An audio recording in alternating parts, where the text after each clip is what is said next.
Okay, let's dive into this. Have you ever stopped to think about what actually happens when you count backward from 10 in an operating room? I mean, it feels like magic, right? You blink, and literally hours have passed. But behind that magic is an incredibly precise, high-stakes science. Think of the anesthesiologist not just as a doctor, but as a pilot.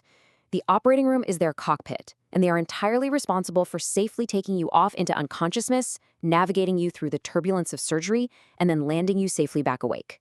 Today, in this explainer, we're unpacking the anesthesiologist's playbook to see exactly how they pull off this medical marvel. So, here is our flight plan for today. 1. The origins of anesthesia. 2. Preoperative risk assessment. 3. Sizing up the airway. 4. Securing the breath. And 5. Monitoring the magic. All right, starting right at the beginning, Section 1, the origins of anesthesia. Let's move to and see how this builds, because before we had sophisticated monitors and engineered gases, surgery was frankly a terrifying prospect. But this medical field evolved remarkably fast, mostly driven by a desperate need to keep patients safe and completely pain-free. In 1772, Joseph Priestley discovers nitrous oxide. By 1845, a dentist named Horace Wells actually starts using it as an anesthetic. But the real game changer, that happened just a year later. In 1846, W.T.G. Morton famously demonstrated the effects of ether in Boston. This demonstration was so monumental that October 16th is still celebrated globally today as World Ether Day. And get this, we owe the very name of this medical miracle to a pretty familiar historical figure. It was Oliver Wendell Holmes who actually coined the term anesthesia to describe this revolutionary suspension of feeling. And from that moment on, the playbook was officially open. Moving on to Section 2, preoperative risk assessment.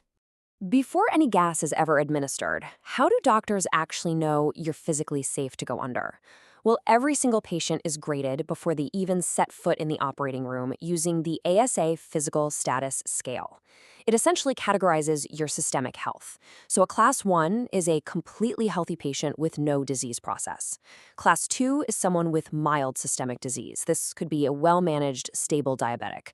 Or, interestingly, anyone aged 80 years or older is automatically placed in Class 2. The scale goes all the way up to Class 6, which is strictly designated for a declared brain-dead patient whose organs are being removed for donation. It basically sets the baseline for the entire surgical team. And this brilliantly illustrates the incredibly precise balancing act they have to do with your daily medications. It's a high-stakes puzzle. Some medications you absolutely must continue on the day of surgery, like beta blockers to protect your heart, or asthma medications to keep your lungs open. But others, they are highly dangerous in the OR. Warfarin, which is a blood thinner, has to be stopped 5 full days prior to prevent excessive surgical bleeding. And Viagra, because it alters blood flow and pressure, well, that must be discontinued 24 hours before. It's meticulously tailored to your exact biology. Section 3, sizing up the airway. Okay, so once you're cleared for takeoff, the pilot's next major task is sizing up your physical anatomy just to ensure they can actually breathe for you. If you've ever had a doctor ask you to open wide and say, ah, right before surgery, you were participating in a Milan-Potty classification check. The doctor is literally looking at how much room they have to work with.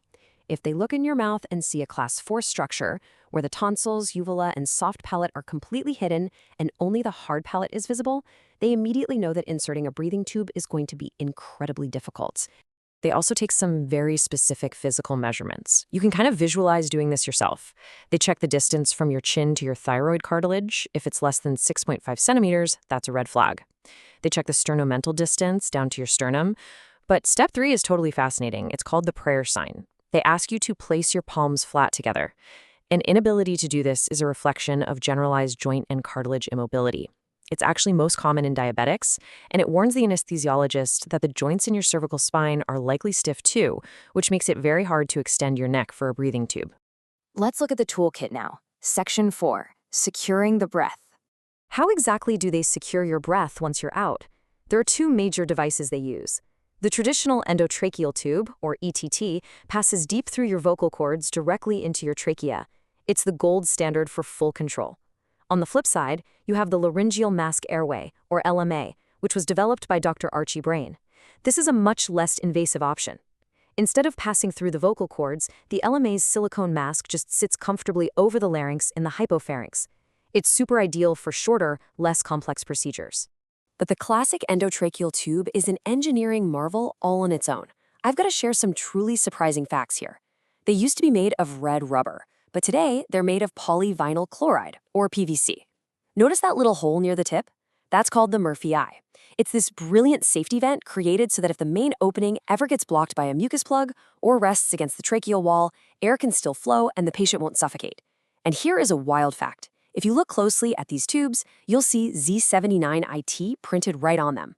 That mark guarantees the material was implanted in the paravertebral muscle of an anesthetized rabbit for up to 144 hours just to prove it doesn't cause tissue inflammation. No way, right? And finally, Section 5, monitoring the magic. So, the patient is asleep, the airway is totally secured. Now we turn to the dashboard of the cockpit. The entire rest of the surgery relies on the constant, vigilant monitoring of the patient's vitals and consciousness. First up, are you actually asleep? For this, they use the bispectral index, or BIS sensor. It's a simple strip of electrodes placed right across the patient's forehead.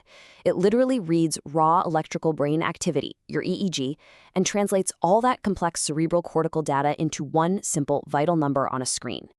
So the crucial point is knowing exactly how to read that number. If the screen says 100 to 85, you are awake and forming memories. 85 to 60 means you are sedated. But the anesthesiologist is flying the plane here, and they are aiming perfectly for that sweet spot of 60 to 40. That is the zone of true surgical anesthesia. Anything below 40 means your brain is approaching electrical silence. Now, while they watch your brain, they're also intensely watching your breath using capnography.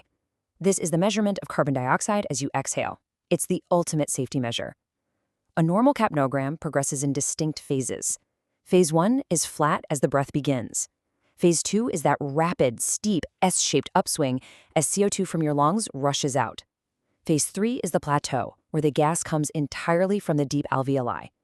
This perfectly repeating wave just means the engine is running smoothly. Now, what's really interesting about this slide is comparing a normal wave to one showing a Carrari notch. See that sudden little dip right in the middle of the plateau phase? That happens when a patient on controlled mechanical ventilation starts making tiny, spontaneous efforts to breathe on their own. For the anesthesiologist watching the dashboard, this notch is an early warning system, flashing that the surgical muscle relaxant is starting to wear off. And finally, perhaps the most familiar piece of tech of the whole shebang, the pulse oximeter. We've all seen this, it slips onto your finger, but the physics behind it are just incredible. It relies on the Beers-Lambert law. The probe shines two very specific wavelengths of light through your finger tissue, a 660 nanometer red light, which is absorbed by blood-lacking oxygen, and a 940 nanometer infrared light, which is absorbed by highly oxygenated blood. A photodetector on the exact opposite side calculates the exact proportion of light that makes it through. And it spits out this vital number, 97 to 100%. That is normal oxygen saturation. That simple, continuous metric is the primary shield keeping your brain, your heart, and your organs safe during the entirety of the surgery. It really is a symphony, isn't it? From assessing your jaw to measuring the infrared light passing through your finger, the magic of anesthesia is actually a masterpiece of medical mechanics and vigilance. So the next time you are lying under those bright lights, asked to count backward from 10, remember the flight plan, the hardware, and the dashboard, keeping you safely suspended in the unknown. Will you look at the operating room the same way? Thanks for diving into this explainer with me, and I'll catch you on the next one.